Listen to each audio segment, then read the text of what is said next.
வணக்கம். இது தமிழ்வினின் பிரதான செய்திகள். வாசிப்பவர் இருதயராசா மதுரா. முதலில் தலைப்புச் செய்திகள். பகடிவதை உட்பட்ட சம்பவங்களை விசாரிக்குமாறு பிரதமர் அறிவுறுத்தல். புத்தளத்தில் கரையொதுங்கும் பிளாஸ்டிக் மூலப்பொருட்கள் விளையாட்டு பொருட்களாக எடுக்காதீர்கள், சிறுவர்களுக்கு எச்சரிக்கை. தீர்வை வரிகளுக்கு ஜூலை 9 சலுகை கிடைக்கும், அமைச்சர் நளிந்த நம்பிக்கை. அர்ஜுனாவின் எம்பி பதவிக்கு எதிரான மனு குறித்து நீதிமன்றம் வழங்கிய உத்தரவு. தென்கொரியாவில் இலங்கையர்களுக்கு வேலைவாய்ப்பு. தென்னிலங்கையில் அச்சத்தில் உறைந்துள்ள அரசியல்வாதிகள், சிக்கப்போகும் முக்கிய புள்ளிகள். செம்மணி விவகாரத்திற்கு சர்வதேச விசாரணை வேண்டும், பிரித்தானிய எம்பி கோரிக்கை. அக்கரப்பத்தனை அல்பியன் தோட்டத்தினைச் சேர்ந்த தோட்ட நிர்வாகத்திற்கு எதிர்ப்பு தெரிவித்து போராட்டம்.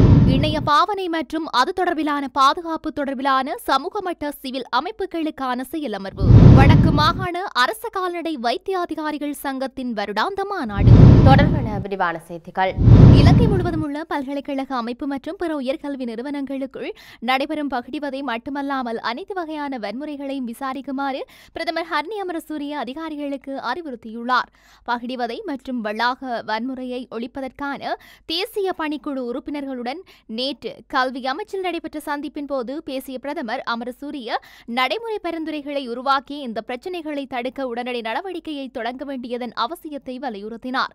3 வருட காலத்திற்கு நியமிக்கப்பட்ட பணிக்குழு கல்வி மற்றும் கல்விசாரா ஊழியர்கள் மற்றும் மாணவர்களால் ஏற்படும் வன்முறை சம்பவங்களை ஆராய்ந்து தகுந்த நடவடிக்கைகளை எடுக்க தேவையான அதிகாரம் மற்றும் அரசின் ஆதரவுடன் அதிகாரம் அளிக்கப்படும் என்று அவர் மீண்டும் உறுதிப்படுத்தினார். வன்முறையை சமாளிக்க புதுப்பிக்கப்பட்ட சட்ட கட்டமைப்புகள் மற்றும் வழிமுறைகள், மனநிலையை மாற்றும் திட்டங்கள் ஆகியவற்றுக்கு அழைப்பு விடுத்து குறுகிய கால மற்றும் நீண்டகால உத்திகள் இரண்டின் அவசியத்தையும் பிரதமர் அமரசூரிய வலியுறுத்தினார். சட்ட நடவடிக்கை மட்டும் போதாது என்றும் தடுப்பு கல்வி நடவடிக்கைகளும் ஏற்றுக்கொள்ளப்பட வேண்டும் என்றும் அவர் குறிப்பிட்டார். புத்தளம் உடப்பு கிராம கரையோர பகுதியில் பிளாஸ்டிக் பொலித்தீன் தயாரிப்பு மூலப்பொருட்கள் பெருமளவில் கரையொதுங்கியுள்ளன. குறித்த பகுதி மீனவர்கள் இன்று அதிகாலை கடற்கரைக்கு சென்றபோது அதிகாலை தொடக்கம் பிளாஸ்டிக் மூலப்பொருட்கள் கரையொதுங்கிய வண்ணம் காணப்படுகின்றன என்று தெரிவித்துள்ளனர். தற்போது வீசும் தென்மேல் பருவக்காற்றின் வேகத்தில் குறித்த மூலப்பொருட்கள்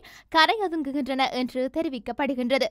பிளாஸ்டிக் மற்றும் பொலித்தீன் மூலப்பொருட்கள் மணி போன்ற வெள்ளை நிற வடிவில் கரையோரத்தின் பல பகுதிகளில் ஒதுங்கி காணப்படுகின்றது. இவை மனிதர்களுக்கு தீங்கு விளைவிக்கக்கூடியவை, நச்சு பொருட்கள் என்றும் சிறுவர்கள் விளையாட்டாக இதனை எடுத்து பார்ப்பது, விளையாடுவதற்காக எடுத்துச் செல்வது மிகவும் ஆபத்தானவை என்றும் அறிவிக்கப்பட்டுள்ளது. அமெரிக்க ஜனாதிபதி டொனால்ட் ட்ரம்ப் அறிவித்த தீர்வை வரிகளுக்கு ஜூலை 9 முன்னர் ஏதேனும் ஒரு வகையான சலுகை கிடைக்கும் என அரசாங்கம் நம்புவதாக அமைச்சர் நளிந்த ஜெயதிச தெரிவித்துள்ளார். இது தொடர்பில் நளிந்த ஜெயதிச மேலும் தெரிவித்துள்ளது, தற்போதைய அரசாங்கத்தின் தலையீட்டின் அடிப்படையில் அதிகரித்த வழி நடைமுறைக்கு வருவதற்கு முன்பு இலங்கை சில நன்மைகளை பெற முடியும். வரி விகிதத்தை குறைக்க நிகழ்நிலை மூலம் இலங்கை அதிகாரிகள் பல சுற்று பேச்சுவார்த்தைகளை நடத்தியுள்ளனர். எம்மால் முன்னெடுக்கப்பட்ட பேச்சுவார்த்தைகளுக்கு அமைய 9 இந்த வரி கொள்கையில் எமக்கு பாதிப்புகள் ஏற்படாதவாறு திருத்தங்களை ஏற்படுத்திக் கொள்ள முடியும் என்று நம்புகின்றோம். இலங்கை சார்பில் அரசாங்கத்தால் முன்னெடுக்கப்பட்ட முயற்சிகளின் பிரதிபலனாக எமக்கு சலுகை கிடைக்கப்பெறும் என்று எதிர்பார்க்கின்றோம் என்றார்.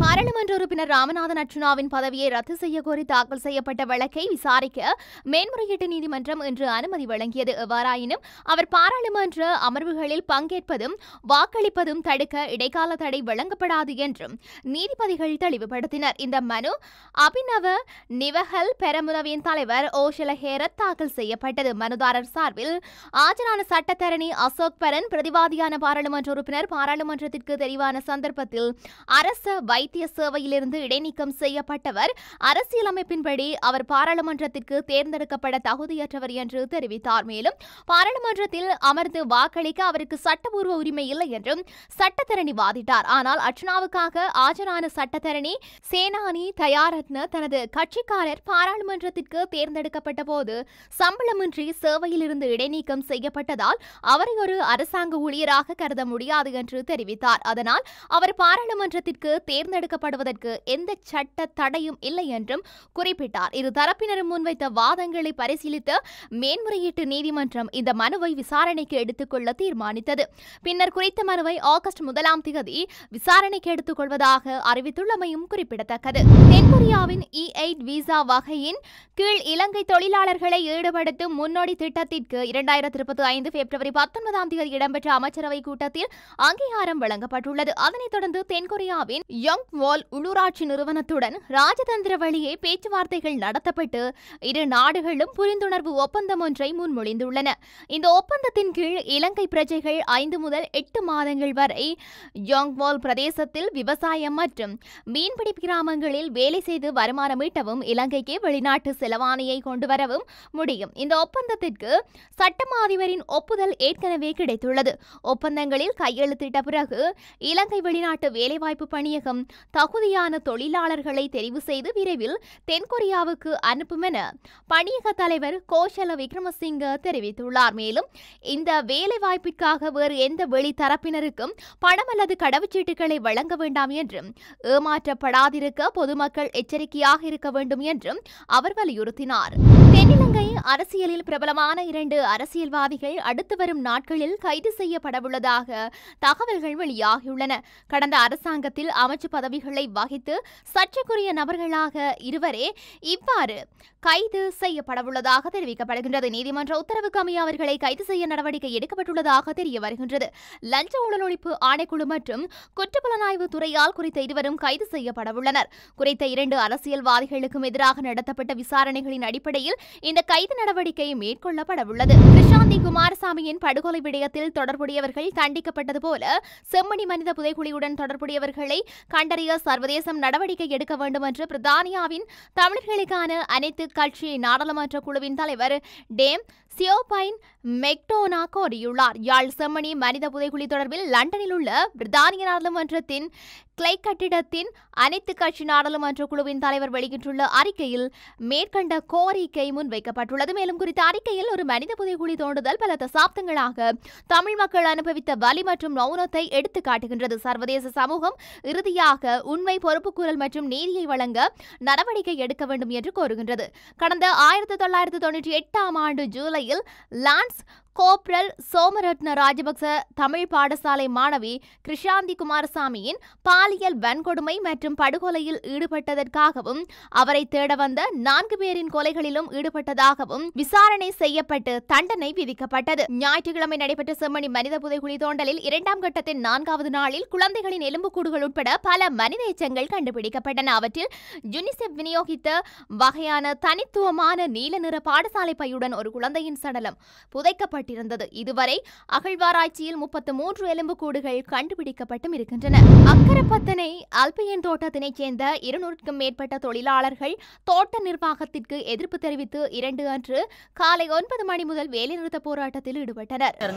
1750 ரூபா சம்பளம் போட்டாலும் எங்களுக்கு ரொம்ப இம்சையா தான் இருக்குது. ராத்த பிரச்சனை வேற, ராத்திலும் கூடுதலே விட்டுறாங்க. கேட்டா ஸ்டோர்ல ராத்த திணைக்கில தான் வெட்டணும். 1 கிலோவுக்கு தான் எங்களுக்கு ராத்த வெட்டணும். இப்படி தான் மழை நேரத்தில் 2 கிலோ வெட்டுறாங்கன்னு சொல்கிறோம். நாங்கள் ஒத்துக்குறோம். ஆனால் 4 மணி வரைக்கும் எங்களுக்கு வேலை வாங்குறாங்க. டைமுக்கு இப்படி தான் பிரச்சனைன்னு சொன்னாக்கா எங்களுக்கு சாப்பாடு பிரச்சனை வேற. எங்களுக்கு தேத்தினி ஒன்று கொடுத்துக்குறாங்க. அந்த கஷாயத்தை குடிச்சு கொடுத்தா நாங்கள் இந்த பாடுபடுறோம். அதனால எங்களுக்கு 4 மணி வேலையும் வேணாம். நாங்கள் குறைதான் 2 மணிக்கு ஆளுக கேட்டதுக்கும் சொல்லிவிட்டாங்க. 4 மணி வேலை தான் நாங்கள் போகிறோன்ட்டு. அப்போ எதையும் துறை கேட்டால் மலையில் வந்தால் துறை ஓவராக சத்தம் போட்டுக்கிட்டு எங்களுக்கு ரொம்ப பிரச்சனை கொடுக்குறாரு. இப்போ பழையபடி சுதந்திரம் கிடைச்சிருச்சுன்னு சொல்லி சுதந்திரமான வேலை நாங்கள் செய்யலை.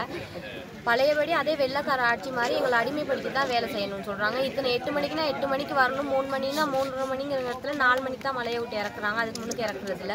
புள்ளக்காரால் போகிறதா இருந்தாலும் அவங்களும் 20 கிலோ 22 கிலோ எடுத்து வச்சா தான் புள்ளக்காரால் அனுப்புகிறாங்க. இல்லாட்டி அனுப்ப மாட்டேங்கிறாங்க. மறுநாள் அதுக்கு குறவாக எடுத்து வச்சா அரை பேர் போடுறாங்க. இல்லாட்டி புள்ளக்காரால் போகிறதுக்கு கேட்டாலும் நீங்கள் 20 கிலோ எடுத்தால் போங்க, இல்லாட்டி நின்னுங்கன்னு தான் சொல்கிறாங்க.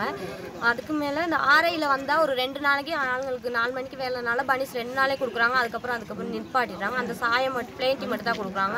அதுவும் ஆளுங்க கட்டாயப்படுத்தி கேட்டால் தான் கொடுக்குறாங்க. ஆர்ஐ நிறுவனங்கிறது வந்து ஸ்டேட்டில் ஆளுங்களுக்கு வந்து இருக்க பிரச்சனையை பேசுறதுக்காக தான் இருக்குது.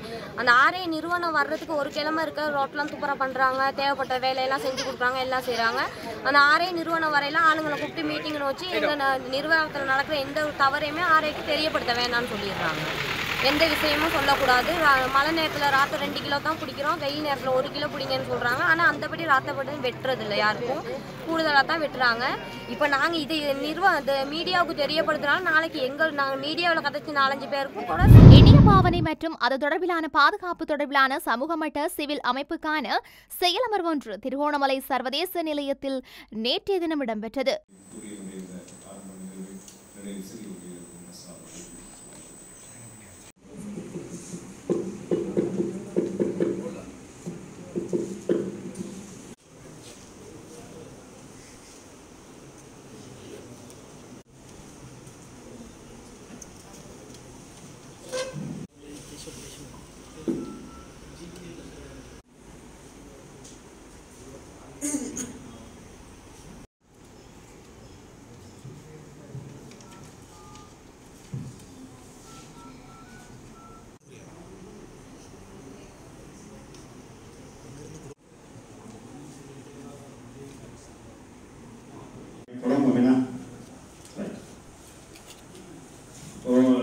இன்செர்ட் பண்ணி வச்சிங்கன்னா அது சாத்தியம். அதில் சில இதுக்கு பாருங்க சார், ஓப்பன் சோர்ஸ் ஃப்ரீயாக பயன்படுத்தும்.